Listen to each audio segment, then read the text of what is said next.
মুরব্বিদের কবরগুলোর ওপরে cinema hall, মদের আড্ডা, বার, থিয়েটার হল তৈরি করো না। নিশ্চয়ই আপনারা জানেন এই কথাটা সর্ব জায়গায় আমি বলি, কেন এটা আমার ইমানি দায়িত্ব বলার। একবার না 1 কোটিবার যদি আল্লাহ বলার সুযোগ দেয় 1 কোটিবার বলবো। কেন্দ্র সরকার একটা আইন করেছে, যে আইন দ্বারা মুসলমানদের ওয়াকফ সম্পদকে নিতে চাইছে।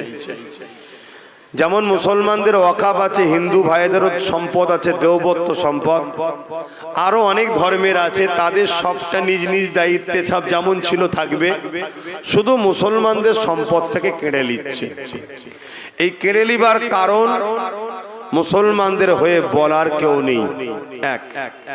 দ্বিতীয় নম্বর কথা, ভারতবর্ষে একটা মহল তৈরি করা হচ্ছে যেখানে মুসলমানদেরকে দ্বিতীয় ক্যাটাগরির নাগরিক গোলাম হিসাবে রাখবে। যারা গোলাম হিসাবে থাকতে পারবে না তাদেরকে হয় মেরে দেবে, না হয় তাড়িয়ে দেবে, দুটোর মধ্যে একটা।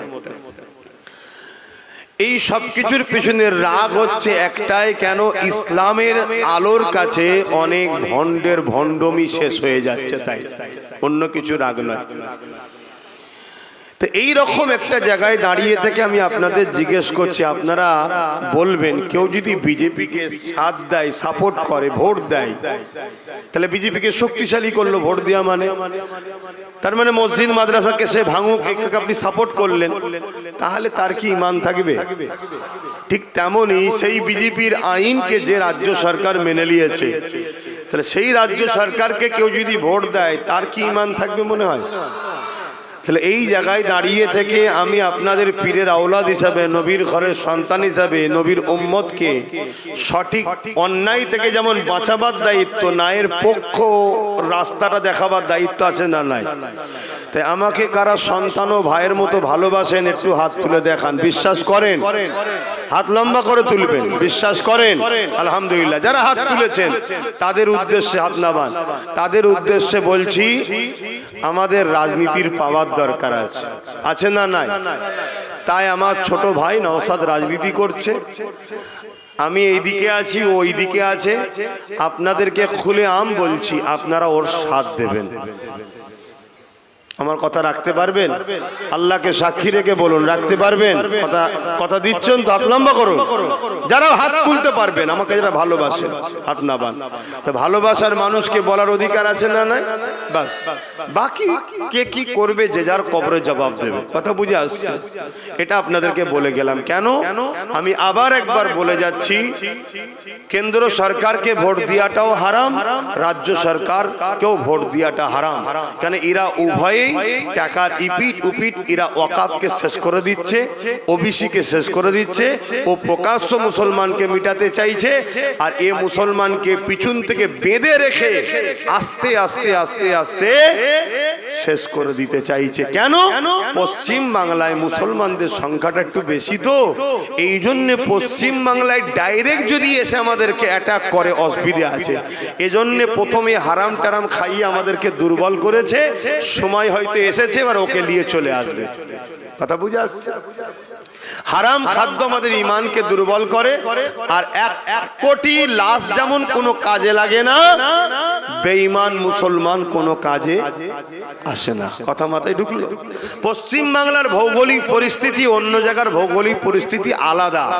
এই পশ্চিম বাংলায় একটুখানি বুঝে বুঝে ওই মানে দেখাবো এক, করবো এক, এরকম সেকুলার দিয়েই আমাদেরকে শেষ করবে।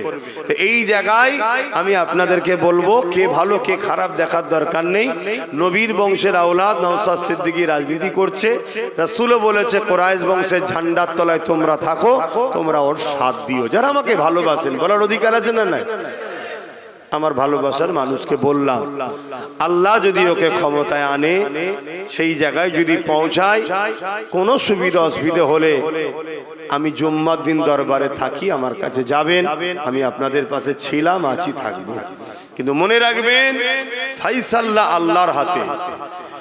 আপনার সাথ দিয়াতে ওর উপকার হবে না ক্ষতি হবে ওটা জানা আপনার প্রয়োজন নয়। আপনার প্রয়োজন আমি ইসলামের যারা ক্ষতি করছে তাদেরকে কমসে কম শক্তিশালী করতে পারি না। কথা মাথায় ঢুকছে? অনেক ভাই বলবে রাজনীতি আলাদা, ধর্ম আলাদা। আমি তাদের উদ্দেশ্যে আপনাদেরকে একটা কথা বলে যাচ্ছি, আপনারা বলবেন যদি রাজনীতি আলাদা হয়, ধর্ম আলাদা হয়, তাহলে রাজ পাওয়ার দিয়ে মন্দির তৈরি করছে আর মসজিদ ভাঙছে কেন? রাত পাওয়ার দিয়ে গীতা পাঠ করানো হচ্ছে আর কোরআন শেষ হয়ে যাবে বলছে কেন? তাহলে তোমরা কি রাজ ক্ষমতা দিয়ে ভারত থেকে ইসলামকে মুছতে চাইছো? এই অধিকার কি সংবিধান দিয়েছে? আমরা গীতা পড়বে কি পড়বে না আমি পক্ষও নাই বিরুদ্ধও নাই, সেটা তার পছন্দের কাছে, কিন্তু কোরআনটা তো আমার পছন্দ, আমার কোরআন শেষ হয়ে যাবে এটা আপনি বলছেন কেন? মন্দির থাকবে কি থাকবে না সেটা তাদের পছন্দের ব্যাপার, তাদের ব্যাপার, আমি পক্ষও নাই বিরুদ্ধও নয়, কিন্তু মসজিদটা তো আমার পছন্দ। তুমি রাজকোষের টাকা, যেটা আমাদেরও অর্থ আছে, ট্যাক্সের টাকায় অর্থ আছে না নাই? জগন্নাথ মন্দির করলে এটা কি সরকারের কাজ? হিন্দু ভাইদের কাজ, তারা তাদের ধর্ম করবে। কথা 1 টাকা না 1 লক্ষ জগন্নাথ মন্দির হিন্দুরা করতে পারে, আমার কোনো পক্ষে বিপক্ষে কোনো কথা নেই। কিন্তু আমি যে ট্যাক্স দিয়েছি, আমার ট্যাক্সের টাকা তো তুমি দীঘায় মন্দির করলে, তারপরেও চলো তর্ক ঝগড়ায় যাচ্ছি না, উপরন্তু রাজার হাটে আমার মসজিদের জায়গা তুমি জোর করে হিটকোকে দিয়ে দিচ্ছ কেন? তাহলে তোমাদের লক্ষ্য ওটাই, যে লক্ষ্যটা বিজেপি ভারত থেকে ইসলামকে মুক্ত করতে চাইছে, যেটা আরএসএস এর এজেন্ডা।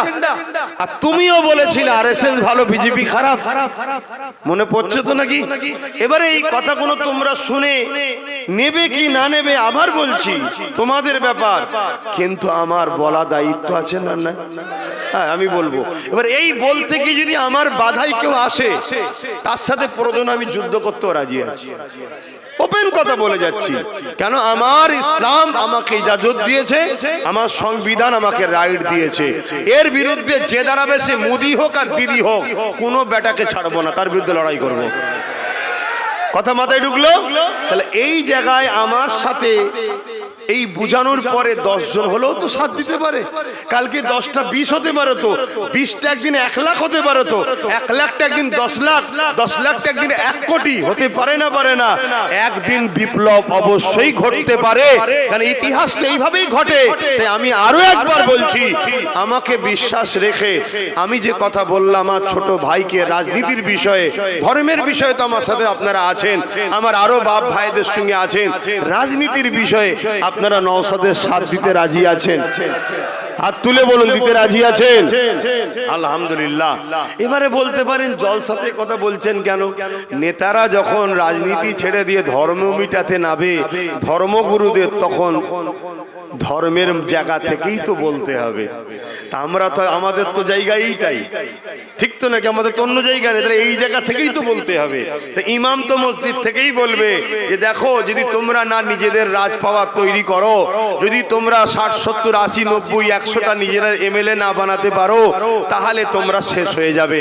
আর তোমরা যদি 60, 70, 100টা এমএলএ বানাতে পারো, বাকি যা থাকবে 194, বাকি সব ভাগ বাটোয়ারা করে লিগে যা তোরা, তারপরে যেই সরকার করুক আমাদেরকে সাথে নিয়ে করতে হবে। আর আমরা যখন কোন সরকারের পার্টনারে থাকবো, সাথে থাকবো, আমাদেরকে কেউ মিটাতে পারবে?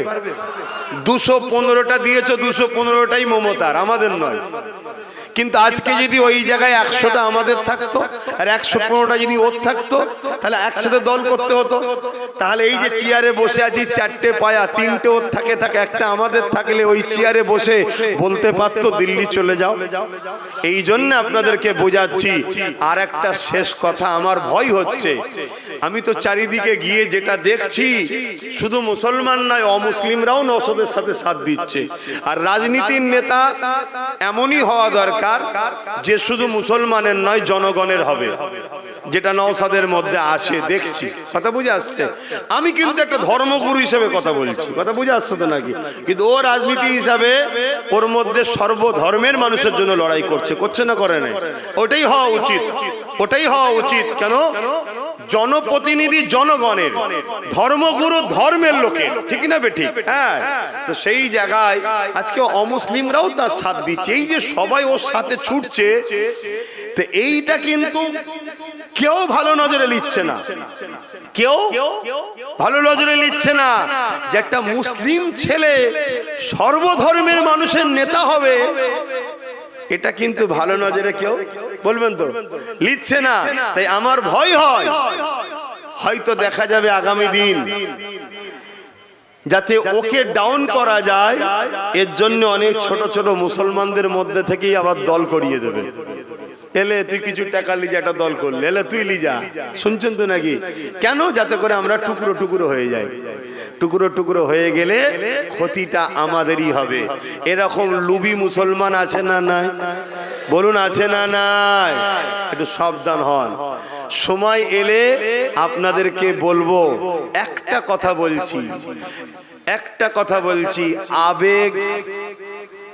আবেগে হুঁশ হারিয়ে ফেলো না, জোশ আনো, হুঁশ হারিয়ে নয়।